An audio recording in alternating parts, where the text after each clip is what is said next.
सुप्रभात. निशिदिनी.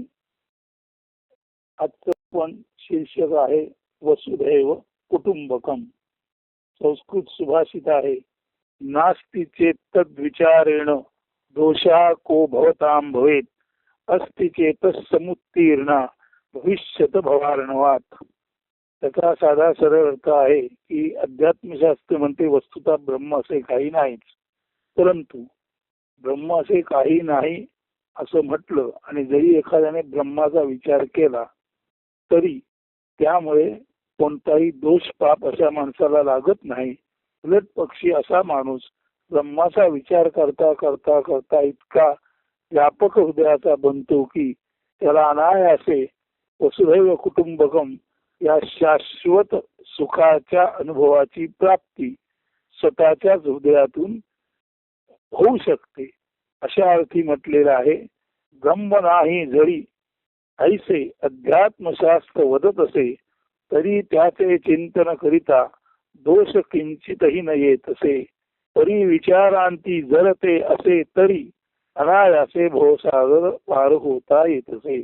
अध्यात्मशास्त्रात म्हटलंय ब्रह्म असं काही नाही, म्हणून त्याचा विचार केला तर दोष किंवा पाप काहीच लागत नाही. उलट विचार करणाऱ्याला जर खरोखरच त्याच्या विचारांती मनन चिंतन निरीध्यासांती असं जाणवलं की ब्रह्म हे खरोखरच एक विराट भावात्मक अशी चैतन्यपूर्ण आकाशासारखी कल्पना वाटली तरी प्रत्यक्षात त्या योगे माणसाच्या हृदयामध्ये विराटतेचं आकाश निर्माण होतं.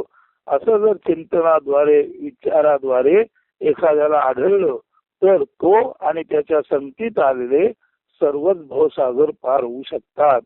म्हणून ब्रह्म असं व्याख्येत देता येणार असं काही अध्यात्मशास्त्रानुसार नसलं तरी सुद्धा ब्रह्माचा विराटतेचा व्यापकतेचा विचार करता करता ऑब्झर्वर इज ऑब्झर्व या पद्धतीने आकाशाचा विचार करता करता जर विचार करणारा आकाशच झाला तर असा आकाशवत झालेला उदार हृदयी माणूस सहजासहजी हे विश्वची माझे घर अशा भावापर्यंत पोचतो. म्हणून वसुधैव कुटुंबकम याच्या पाठी सुद्धा एक पद्यखंड आहे आणि ते पद्यखंड अशाच अर्थाचे आहे, उदार चरिताने वसुधैव कुटुंबकम. ज्याचं चरित्र चारित्र्य आणि ज्याचं वागणं उदार झालं त्याच्यासाठी संपूर्ण पृथ्वी एकच कुटुंब असतं.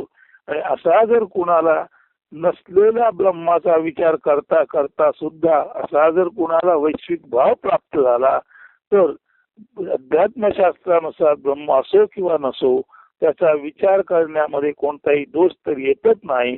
आणि जर खरोखरच त्याचा विचार अतिव्यापक पद्धतीने करता आला तर व्यापक पद्धतीने विचार करणारा स्वतःच व्यापक बनतो.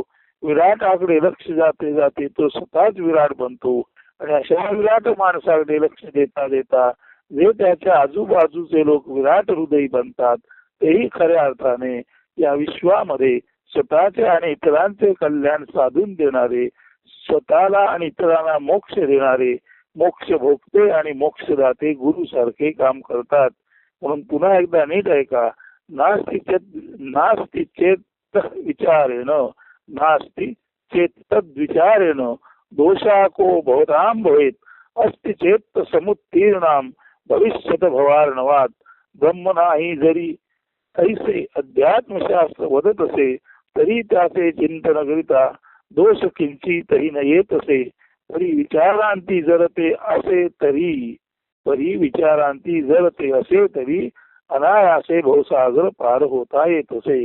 चिंतन करता करता करता जर चिंतन ब्रह्मच अतिविराट झालं आणि हे चिंतन ब्रह्मच आपली ही उदार मनस्कताच अतिव्यापक झाली तर ब्रह्म आहे असा भाव निर्माण होतो. आणि त्यामुळे नुकसान तर काही नाहीच, फक्त ब्रह्मचिंतनातला माणूस ब्रह्मरूप होतो आणि त्याच्या समवेत असलेले इतर सारे सुद्धा ब्रह्मसमाधी मग्न होतात आणि अनायासे त्यांचे जीवन भवसागर पार सहजासहजी व्हावे तितक्या सहजतेने त्यांचे जीवन आनंददायी बनते. आता आपण याचा पुरते हे केलं, काय विस्तार केला. आता अधिक विस्तार आहे का, येथे इतकेच म्हणायचे आहे की अध्यात्मशास्त्र सांगते की ब्रह्म असे काही नसून ती एक उदात्त व्यापक मानवी भाव कल्पनाच आहे. मात्र म्हणून जर मानवी भाव त्या कारणाने अतिव्यापक बनला तर त्यात कोणताही दोष नाही, नुकसान काहीच नाही.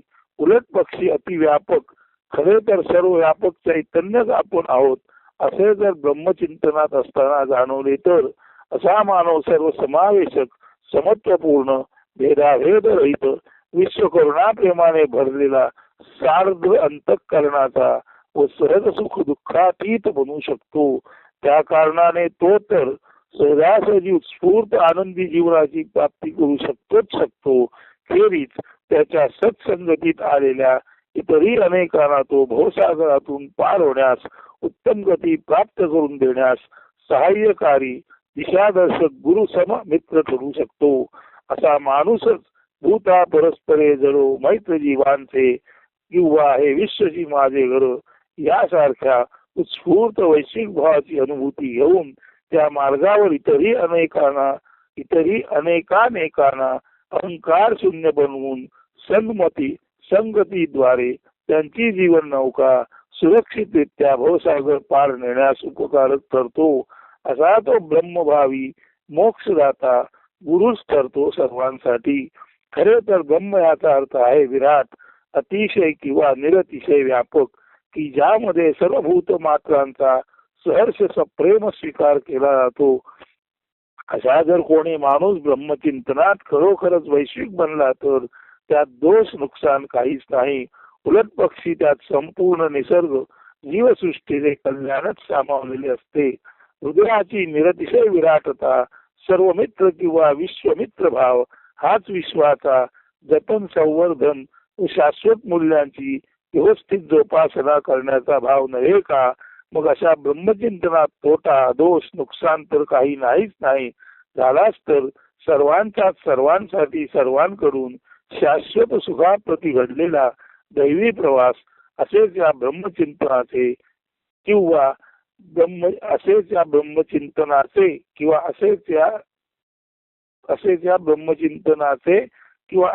ब्रह्मचिंतनाची सुस्पष्ट फलप्राप्ती असते. भूता परस्परे जरो मैत्र जीवांचे असे उत्स्फूर्त उद्गार या ब्रह्मभूत झालेल्या संत सज्जनांकडून त्या कारणाने सहजपणे येतात. खम ब्रह्म असे उपनिषदात म्हटले आहे. ब्रह्म म्हणजे काय तर आकाश म्हणजे ब्रह्म.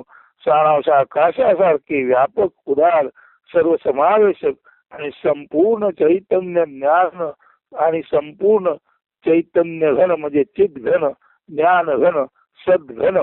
म्हणून आकाशासारखे सर्वसमावेशक आणि संपूर्ण चित घन, ज्ञान घन, सद्घन बनण्यात नुकसान तर काही नाहीच नाही. आहे केवळ शुद्ध 100% सर्व कल्याण प्राप्ती. यालाच वेगळ्या शब्दात वसुदैव कुटुंबकम असे म्हटले जाते. तर वसुदैव कुटुंबकम याचा अर्थ नीट समजून घ्या. आपण जर उदार चरिताने ज्याचं चरित्र आणि चारित्र्य अत्यंत उदार आहे, आकाशासारखं व्यापक आहे, त्यालाच वसुदैव कुटुंबकम या साक्षात्काराची अनुभूती येऊ शकते. अर्थात इतका मोठा साक्षात्कार आपल्याला हवा का नको याचं चिंतन आपणच आपल्याशी करावं.